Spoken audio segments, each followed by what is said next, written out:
जय भीम, जय भारत, जय संविधान। जय भीम संसार यूट्यूब चैनल पर आज हमारे साथ में भजन गायिका बहन निर्मला देवी जी मौजूद हैं और भेंटकर्ता राष्ट्रीय कवि महाशय दयाचंद प्रचार कमेटी, साथ ही आज शहीद भगत सिंह जी को याद किया जा रहा है। और बहन जी से, निर्मला देवी जी से मैं जानना चाहूँगा कि आज ये कार्यक्रम रखा गया है, स्वागत व अभिनंदन राष्ट्रीय कवि महाशय दयाचंद मायना संस्कृति मिशन एवं संगीत मंडली की तरफ से सम्मानित साथियों का हार्दिक स्वागत व अभिनंदन। इसमें नंदकिशोर बादली जी हैं, राजेश खेड़ी जी हैं, संजय गोडाला जी हैं, मनु चावरिया जी हैं और बहन निर्मला देवी जी इस कार्यक्रम के विषय में पूरी जानकारी देंगी। जी बहन जी, क्या जानकारी है आज के दिवस पर आपके पास में? आज राष्ट्रीय महाशय दयाचंद मिशन की टीम पूरी इधर संगीत मंडली आई हुई है और उसमें मैं भी शामिल हूँ। और भगत सिंह शहीद दिवस मनाया जा रहा है और होली मिलन भी है यहाँ पर जी। और हम लोग एक भजन का और होली मिलन का और हमारे शहीद दिवस भी मनाया जा रहा है भगत सिंह जी का। तो इस सम्मेलन का यहाँ पर आयोजन हो रहा है। यहाँ पर मैं आई हुई हूँ। यहाँ मेरे को भी इन्होंने इनवाइट किया हुआ है। राजेश खेड़ी जी हैं और किशोर जी हैं और किशोर बादली जी हैं और संजय गोडाला जी हैं, बाकी राकेश भरानिया जी हैं जी। आपने इतने सारे पर्वों का नाम लिया, तो मतलब इसमें विशेषता क्या है? जैसे देख रहा हूँ मैं, काफ़ी बड़ी अच्छी तैयारी यहाँ की गई है, काफ़ी लोग यहाँ इकट्ठा होने वाले हैं। इसमें विशेषता यही है कि राष्ट्रीय कवि दयाचंद महाशय जी की प्रचार किया जा रहा है यहाँ पर। देखिए, राष्ट्रीय कवि रहे हैं जी महाशय दयाचंद मायना संस्कृति मिशन में, लेकिन हम लोगों को जानकारी नहीं है। क्या कारण है इसका? इसका कारण यही है कि ज़्यादा उनका प्रचार होता नहीं है, लोग उनको आगे लाते नहीं हैं। बहुत काफ़ी टाइम से बहुत पुरानी संस्कृति हमारी चली आ रही है और एक हमारे महाशय कवि दादाजी ने ये हमारे लिए एक सार छोड़ी हुई है, जिसको हमने बहुत ही शिद्दत से चलाना है और उनका नाम हमें आगे लाना है। अब जी, तो अपने बहुजन महापुरुषों को आप समाज के सामने लेके आना चाहते हैं, अपना हम और हमारा पूरा समाज? जी बिल्कुल जी। तो ये बहुत अच्छी कोशिश है और यहाँ इतना भव्य कार्यक्रम, आज समाज ताकत में है बाबा साहब के संविधान से।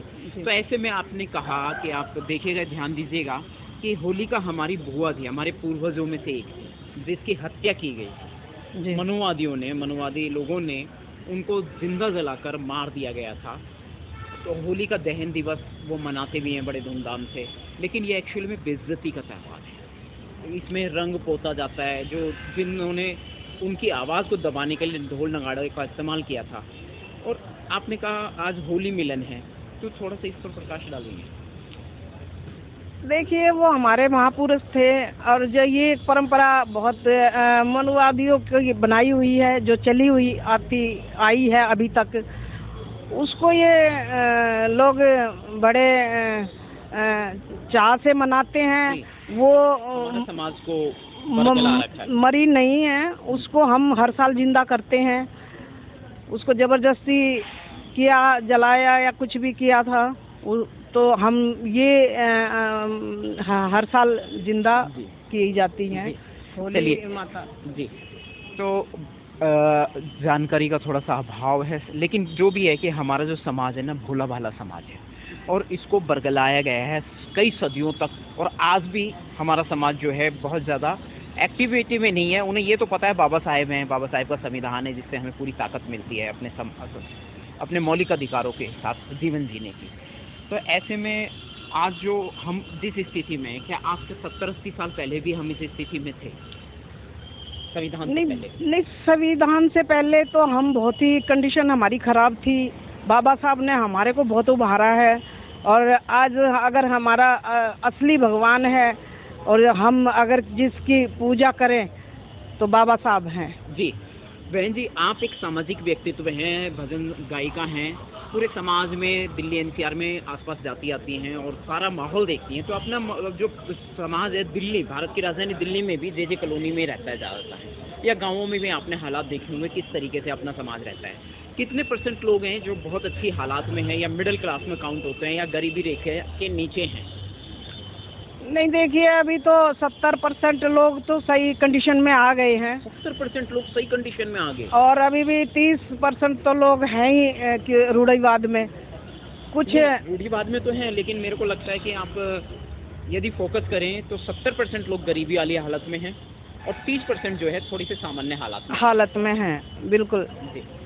क्योंकि बेरोजगारी तो है यार, शिक्षा भी है, कुछ लोग अभी शिक्षा की तरफ बढ़ रहे हैं हम लोग, और गरीबी तो है ही देश में। अभी धीरे धीरे आगे जा रहे हैं, धीरे धीरे बढ़ रहे हैं। बाबा साहब ने बहुत उभारा है। बाबा साहब की ही अगर लेके चलें बाबा साहब को तो लोग बहुत आगे तक चले जाएंगे। लेकिन बहुत लोग अभी भी पिछड़े हैं, पीछे हैं, जो जानते नहीं हैं बहुत से बाबा साहब के बारे में। और वो पढ़ लिख के न जो बच्चे आगे चले गए हैं वो सीख रहे हैं आज की प्रणाली नई जो है, उनको पता चल गया कि हमारे बाबा साहब ने हमारे लिए क्या किया है और बाबा साहब ने आज हमको यहाँ तक पहुँचाया है हर चीज़ में। जी एक समाज की जो हालत है मैं उस पर बात करना चाहता हूँ। पहले मैं अपने संत महापुरुषों की बात करूँगा। जैसे कि हमारे संत महापुरुष हुए संत रविदास जी, वाल्मीकि मंदिर में हम संत रविदास जी का नाम ले रहे हैं। वो भी हमारे संत है और वो भी हमारे संत है। कलम उन्होंने हमें, वाल्मीकि भगवान ने हमें कलम दी, महर्षि वाल्मीकि जी ने जी सदियों पहले जी। और उनके भगवान भी हमारे गुरु जी के आगे नतमस्तक हुए हैं। और संत रविदास जी ने एक अपने समय में आज से 650 साल पहले ये कहा था कि जब मनुवाद चरम पर था, जहाँ किसी की सुनी नहीं जाती थी, कि ऐसा चाहूँ राज में जहाँ मिले सबन को अन्न और छोट बड़े सब सम बसें, रविदास रहे परसा। तो एकता और समता मूलक समाज की बात संत रविदास जी ने करी, लेकिन एक्चुअल आज़ादी जो हमें बाबा साहेब दिला पाए, तो इस पर क्या कहेंगे आप आज के हालात के अनुसार? आज के हालात के अनुसार रविदास जी ने भी बहुत मेहनत करी है इस SC ST के लिए और 36 कौम के लिए ही की है उन्होंने। 36 सबके लिए बराबर कहा है उन्होंने। गुरुद्वारों में जो परंपरा चल रही है अन्नदान की, भोजन दान की जी, वो संत रविदास जी की बनाई हुई है। और सत्संग हमारे जो चले हैं, शुरू हुए हैं, ये भी हमारे बाबा गुरु रविदास जी के चलाए हुए हैं। और हमारे को जो अच्छी शिक्षा की, और हमारे महर्षि वाल्मीकि भगवान के हाथ में तो कलम है ही, और उन्होंने भी बहुत अच्छी रामायण वगैरह भी लिखी है, और आगे भी रामायण तो लिखी है ही उन्होंने, और आगे भी वो इस SC ST को, बड़ी 36 कौम को अच्छा कंडीशन में लेके जा रहे हैं। और आगे ऐसे ही बच्चे पढ़ते रहेंगे तो बहुत आगे जाएंगे। महर्षि वाल्मीकि जी पे कोई भजन सुना देंगे आप, क्योंकि आप भजन गायिका हैं, मुख्य परिचय तो आपका ये है। जी, मैं समाज के लिए सुनाऊंगी 1-2 बातें आपको। और ये कार्यक्रम हो रहा है, वाल्मीकि मंदिर है पालम 360 की चौधर में ये प्रोग्राम रखा जा रहा है। महाशय दयाचंद मिशन संगीत मंडली सारी इधर इकट्ठा हुई है और बहुत धूमधाम से हम इस कार्यक्रम को मनाने जा रहे हैं। तो यही कहूँगी, 2 पंथी बोलूँगी कि समाज वालों ध्यान धरो, समाज वालों ध्यान धरो, वाल्मीकि की क्या है माया, समाज वालों ध्यान धरो, समाज वालों ध्यान धरो। क्या हम वाल्मीकि भगवान के नाम पर समाज को एकजुट कर सकते हैं? जी बिल्कुल, वाल्मीकि भगवान के नाम पर भी, बाबा साहब के नाम पर भी, और हमारे गुरु रविदास के नाम पर भी हम बिल्कुल मत मानिएगा, एकजुट हो सकते हैं। मनुवाद ने आज भी हमें दबोचा हुआ है। आज भी हमारे लोग बहुत कमजोरी में हैं, बेरोजगारी में हैं, बेबसी में हैं और शिक्षा में है, यानी जहाँ शिक्षा का अभाव है। स्कूलों से शिक्षा का स्तर बहुत ज़्यादा गिरा हुआ है, जो सरकार की जिम्मेदारी बनती है। तो ऐसे में वाल्मीकि भगवान ने सदियों पहले हमें कलम पकड़ाई थी, लेकिन आज हमने झाड़ू पकड़ी हुई है। क्या कहें?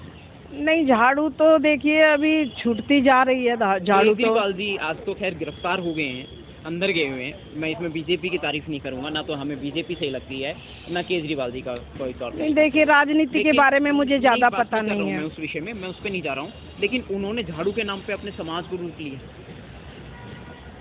नहीं, मेरे को इस राजनीति के बारे में ज़्यादा मालूम नहीं है, लेकिन हाँ, हम वोट तो दिए हमने झाड़ू को लेकर के, या बिका तो है, मतलब बिखरा तो है हमारा समाज। नहीं, बिखर तो गया ही है, लेकिन समेटने की कोशिश करनी चाहिए। तो जो आपस में लोग हैं वो तो बड़ी लड़ाई लड़ रहे हैं समाज के लिए, रोजगार के लिए, शिक्षा के लिए। आज भी बड़े बड़े आंदोलन हो रहे हैं जहाँ जी बड़े आंदोलन सरकार का जो है हमला होता है। ये बेरोजगारी है, बेरोजगारी की वजह से लोग बाहर निकलते हैं। शिक्षा पर भी डाका डाला हुआ है। इतना मजबूर हो गए लोग तो बाहर निकल रहे हैं, क्योंकि रोजगार है नहीं, रोजगार खत्म हो चुका है। तो बहन जी, हम तो आए दिन जो है एमसीडी कर्मचारियों के, एनडीएमसी कर्मचारियों के कार्यक्रम करते रहते हैं और उसमें बेरोजगारी के खिलाफ आवाज़ उठाते रहते हैं। तनख्वाहें रुकी हुई हैं।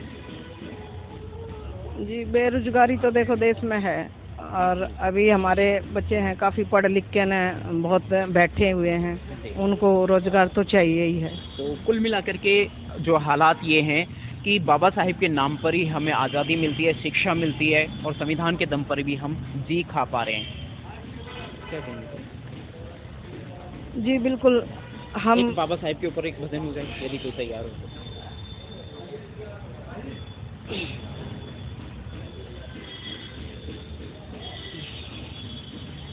आपने वहाँ गाया था सराय रोहिला में बाबा साहिब जी का भजन। बाबा थारे बिना कौन सुधारे मारे काम, बाबा थारे बिना कौन सुधारे मारे काम, कौन सुधारे मारे काम, बाबा थारे बिना कौन सुधारे मारे काम।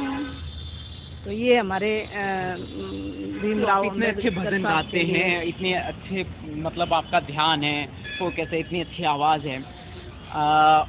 यही आपकी असली पहचान है, और ये बाबा साहिब जी के माध्यम। जी, बाबा साहब की मेहरबानी से, और जय हो गुरु वाल्मीकि।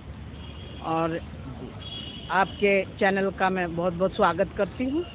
जय भीम संसार टीवी चैनल आपका जी बहुत बहुत शुक्रिया, बहुत बहुत साधुवाद आपका। जय भीम, जय वाल्मीकि, नमो बुद्ध।